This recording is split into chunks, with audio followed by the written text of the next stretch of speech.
ఒక చెట్టు మీద దీర్ఘంగా ఆలోచన చేస్తున్న పిచ్చుక దగ్గరికి పావురం వచ్చి, ఏమిటే పిచ్చుక, అంత దీర్ఘంగా ఆలోచన చేస్తున్నా?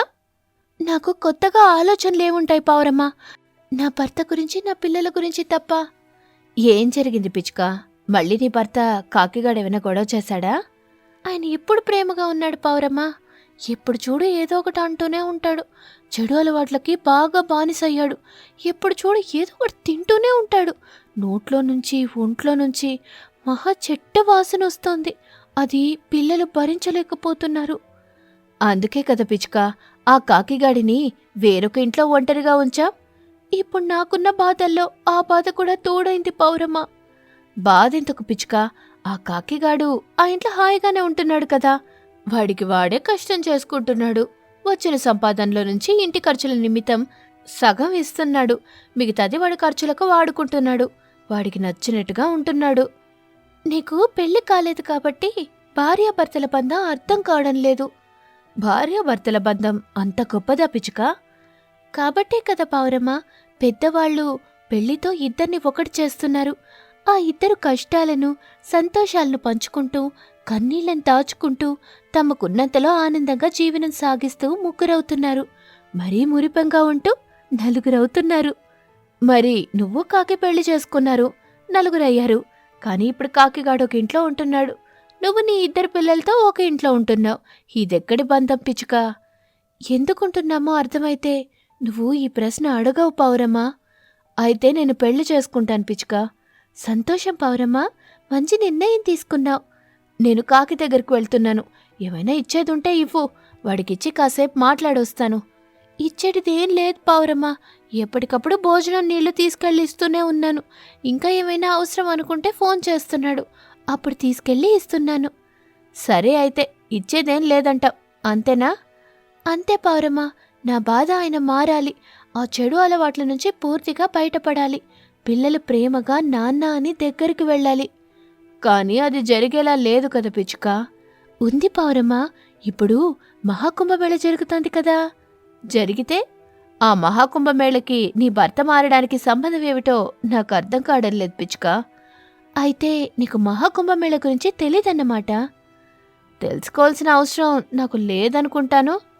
సరే పావురమ్మా, తెలుసుకోవాల్సిన అవసరం వచ్చినప్పుడు తెలుసుకుంటావు అని పిచ్చుక చెప్పగానే పావురం మౌనంగా అక్కడి నుంచి వెళ్ళిపోతూ, ఈ పిచ్చుక మూఢనమ్మకాలతో పాపం కాకిగాడు బలైపోయేలా ఉన్నాడు. వెంటనే ఈ విషయం ఆ కాకిగాడికి చెప్పాలి. వాడసలే ఒప్పుకోడు. పైగా పిచ్చుక మహాకుంభమేళ గురించి మాట్లాడితే చాలు, ఏది దొరికితే దాంతో ఎలా పడితే అలా కొడతాడు. అప్పుడు కాని ఈ పిచ్చుకకు బుద్ధి రాదు అని అనుకుంటూ ఒక ఇంట్లో ఒంటరిగా కిటికీ మీద వాలి ఉన్న కాకి దగ్గరికొచ్చి వాలింది పావురం. కాకి బాధగా కన్నీళ్లు పెట్టుకుంటుంది. నువ్వేంట్రా కాకి, అలా కన్నీళ్లు పెట్టుకుంటున్నావు? నాకున్న చెడు అలవాట్ల వల్ల నాకు మిగిలినవే ఇవే కదా పావురమ్మా. బాధపడుకురా కాకి, నీకు మంచి రోజులొస్తాయి. నాకు మంచి రోజులు రావాలంటే నేను చెడు అలవాట్లనే మానేయాలి పావురమ్మా అని కాకి కూడా చెప్పడంతో పావురం అయోమయంగా తనలో తను, వామ్మో, ఈ కాకికాడు కూడా మారిపోవాలని అనుకుంటున్నాడు. నేనిప్పుడు పిచ్చుక గురించి ఏమైనా మాట్లాడితే తిరిగి నన్ను కొట్టేలా ఉన్నాడు. ఎందుకొచ్చిన దెబ్బలు, మనమే మహాకుంభమేళ గురించి చెప్పి మంచి మార్కులు కొట్టేద్దాం అని అనుకుని పైకి కాకితో ఇలా అంటుంది. నువ్వు నీ భార్య పిల్లలతో మహాకుంభమేళకు వెళితే మానేయొచ్చుగా కాకి. మహాకుంభమేళానా? అవునరా కాకి, ఇప్పుడు జరుగుతున్నాయి కదా, వాటి గురించి నేను నీకు చెప్పాలని వచ్చాను. ఇలా ఎంతకాలం నీ భార్య బిడ్డలకు దూరంగా ఉంటావు చెప్పు. అందుకే నీకు ఈ మహాకుంభమేళ విశిష్టత గురించి చెప్పడానికి వచ్చాను. అంత గొప్ప విశిష్టత ఏముంది పావురమ్మా? చూడు, నేను నీకు రెండు మాటల్లో చెప్తాను విను. నువ్వు నీ చెడు అలవాట్లను మానేసి నీ భార్య బిడ్డలతో సంతోషంగా ఉండాలంటే ఖచ్చితంగా మహాకుంభమేళకి వెళ్ళాలి. అక్కడ స్నానం చేయాలి. అప్పుడు పాపం పోతుంది. ఆ పాపంలోనే నీ చెడు అలవాట్లు పోతాయి అని పావురం చెప్పగానే కాకికి వాస్తవం అనిపించింది. సంతోషమేసింది. చాలా చాలా సంతోషం పావురమ్మా, మంచి శుభవార్త చెప్పావు. నువ్వు చెప్పినట్టుగానే నా భార్య పిల్లలతో కలిసి కుంభమేళకి వెళ్తాను, పవిత్ర స్నానం చేస్తాను. ఇక నేను వెళ్తాను. నీ భార్య పిచ్చుక వచ్చిన తర్వాత తనతో మాట్లాడి ఏర్పాట్లు చేసుకొని జాగ్రత్తగా వెళ్ళిరండ్రా కాకి. అలాగే పావురమ్మా, నీకు చాలా చాలా కృతజ్ఞతలు. అలా కాకి సంబరంతో చెబుతుంటే పావురం అక్కడ్నుంచి వెళ్ళిపోతుంది. కాకి సంతోషపడుతూ, ఈ మహాకుంభమేళలో స్నానం చేసి నేను మంచిగా మారుతాను, నా భార్య పిల్లలతో కలిసి సంతోషంగా ఉంటాను అని అనుకుంటూ ఉండగా భార్య పిచ్చుక వచ్చి వాలింది. సంతోషంగా ఉన్న భర్త కాకిని చూసింది. ఏమిటండి, ఈ క్షణం చాలా సంతోషంగా కనిపిస్తున్నారు? ఇది మామూలు సంతోషం కాదు పిచ్చుక, మహా సంతోషం. మనం మహాకుంభమేళకు వెళదాం పిచ్చుక అని భర్త కాకి అడగ్గానే భార్య పిచ్చుక అయోమయంగా చూస్తూ, నేను ఆ విషయం మాట్లాడాలనే ఇప్పుడు మీ దగ్గరకొచ్చాను. మీరు కూడా మహాకుంభమేళ గురించి ఆలోచన చేస్తున్నారా? అవును పిచ్చుక, నేను మంచిగా మారి పిల్లలతో సంతోషంగా కలిసి ఉండాలని ఆశపడుతున్నాను. మనం కుంభమేళలో వెళ్దాం పిచ్చుక. తప్పకుండా వెళ్దామండి అని ఇద్దరూ సంపరంగా మాట్లాడుకొని ఒక రోజున తన పిల్లల్ని తీసుకొని మహాకుంభమేళకి వెళ్ళాయి. అక్కడ పవిత్ర స్నానం చేశాయి. కాకి అక్కడ స్నానం చేయగానే ఏదో తనలో నుంచి వెళ్ళిపోయిన ఫీలింగ్ కలిగింది. తన మనసు తేలిగ్గా అనిపించింది. సంతోషం వేసింది. ఏమైందండి? పిచ్చుక, ఇక్కడ స్నానం చేయగానే మనసు చాలా ప్రశాంతంగా ఉంది అని చెప్పి తిరిగి తమ ఇంటికొచ్చాయి. ఇక అప్పట్నుంచి కాకి ఎలాంటి చెడు అలవాట్లకు పోకుండా బుద్ధిగా పనిచేసుకుంటూ భార్య పిల్లల్ని చూసుకుంటూ ఆనందంగా జీవిస్తూ ఉంటుంది. రోజులాగే ఆ రోజు రాత్రి కూడా కాకి తన ఇంట్లో క్యాంప్ ఫైర్ వేసుకుంది. కాకపోతే నిన్న మొన్న ఉన్న సంతోషం ఈరోజు కాకి ముఖంలో లేదు. ఏదో తెలియని బాధ కనపడుతోంది. దిగులుగా ఉంది. అప్పుడు తన తండ్రి కాకి వచ్చాడు. ఏం బాబూ, దిగులుగా ఉన్నావు? దిగులా? నాకా? ఎందుకు నాన్న దిగులు? అమ్మా నువ్వు ఉండగా నాకెందుకు దిగులుగా ఉంటుంది చెప్పండి? కన్నవాళ్లు కళ్ల ముందున్నా కట్టుకున్న ఇల్లాలు, కడుపున పుట్టిన పిల్లలు కళ్ల ముందు లేరనే దిగులుంటుంది బాబూ. ఎందుకుండదు? అలాంటిదేం లేదు నాన్న. భార్యాబిడ్డలను దూరం చేసుకున్నాననే బాధ నాకుందని మీరనుకుంటున్నారు. కానీ నాకు అలాంటి బాధ లేదు. నాకున్నంతలో నా అమ్మా నాన్నలను చూసుకుంటూ సంతోషంగా ఉన్నాను. నేను నీ తండ్రిని బాబూ, నీ కొడుకును కాదు. నీ మనసు ఎన్ని విధాల భార్యాపిల్లల కోసం పరితపిస్తుందో నాకు తెలుసు. తెలిసినా ఏం చేస్తానన్నా? ఏం చేయలేరు కదా. అమ్మని ఎదిరించి నన్ను నా భార్యాబిడ్డల దగ్గరికి పంపించగలరా? నేను పంపించేదేముంది బాబూ. నీకు నీ భార్య పిల్లల్ని ఎప్పుడు చూడాలనిపిస్తే అప్పుడు వెళ్ళి చూసి రావచ్చు. ఆ తండ్రి ప్రేమని ఎవరూ అడ్డుకోరు, అందుకు అడ్డు చెప్పరు అని చెబుతుండగా తల్లి కాకొచ్చింది. అడ్డు చెప్పడానికి నేనున్నాను కదండి. ఇలా చూడు, కొడుకు కాపురంలో ఏ తల్లి కలగజేసుకోవడం అంత మంచిది కాదు. ఇద్దరు పిల్లలతో కోడలు పిచ్చుక వెళ్ళి తన పుట్టింట్లో ఉంటుందంటే అందుకు కారణం నువ్వు కదూ. ఇది మరీ బాగుంది. కోడలి పిచ్చుకను నేనేమన్నాను? పొగరుతో పిల్లల్ని తీసుకొని పుట్టింటికి వెళ్ళింది. ఆ పుట్టింటి వాళ్ళు ఎన్నాళ్లు పోషిస్తారో నేను చూస్తాను. అంటే ఏమిటి నీ ఉద్దేశం? కొడుకు కోడలు పూర్తిగా విడిపోవాలని చూస్తున్నావా? తప్పే ఉంది. నా కొడుకు మాట అదేలాగో వినడం లేదు. పుట్టింటికొద్దని ఎంత చెప్పినా వినకుండా పిల్లల్ని తీసుకొని పుట్టింటికి పోయింది. మరి ఫోన్ చేసి ఒక్కసారైనా మాట్లాడిందా? లేదు. ఇక దానికి నా కొడుకు మీద ప్రేమ ఉందని నేనెలా అనుకుంటాను చెప్పండి? భార్య ప్రేమ భర్తకి తెలుస్తుంది.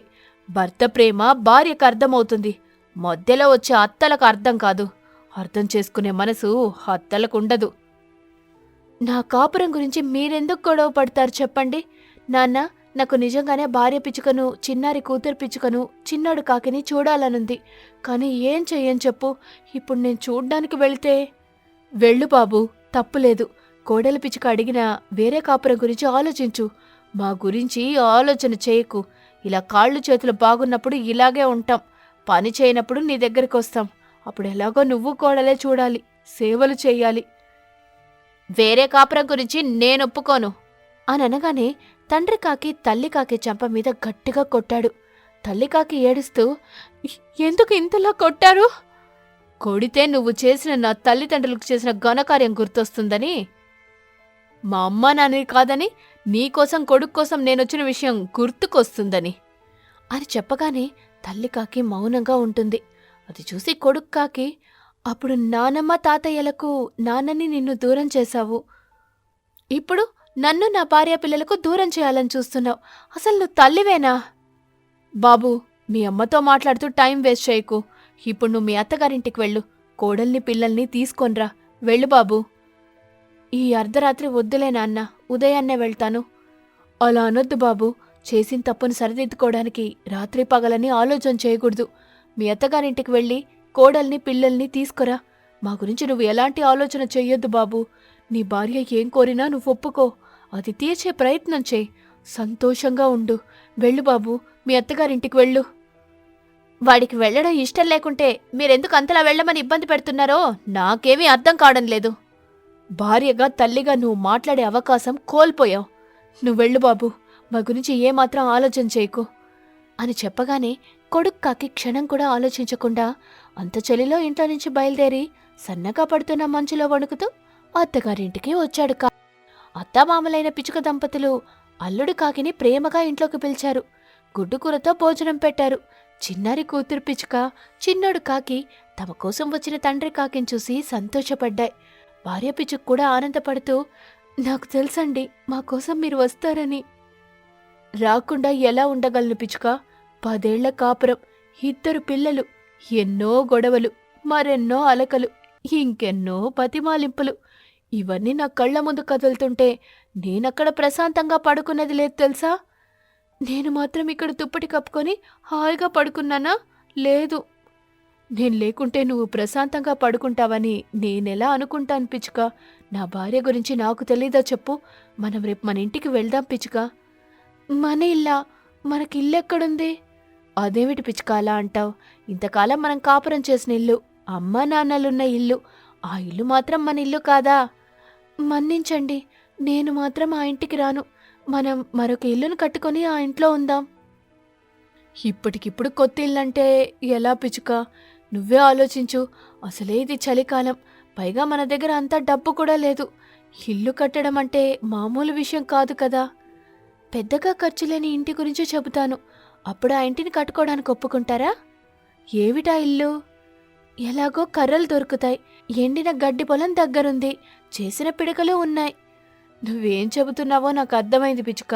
ఈ చలికాలంలో పిడకలింటిని కట్టుకుందామని అంటున్నావు, అంతే కదా? అవునండి. సరే పిచుక, మనం రేపు పొలం దగ్గరికి వెళ్ళిపోయి అక్కడే పిడకలిల్లు కట్టుకుందాం, సంతోషంగా ఉందాం అని భర్త కాకి చెప్పడంతో భార్య పిచుక చాలా సంతోషపడింది.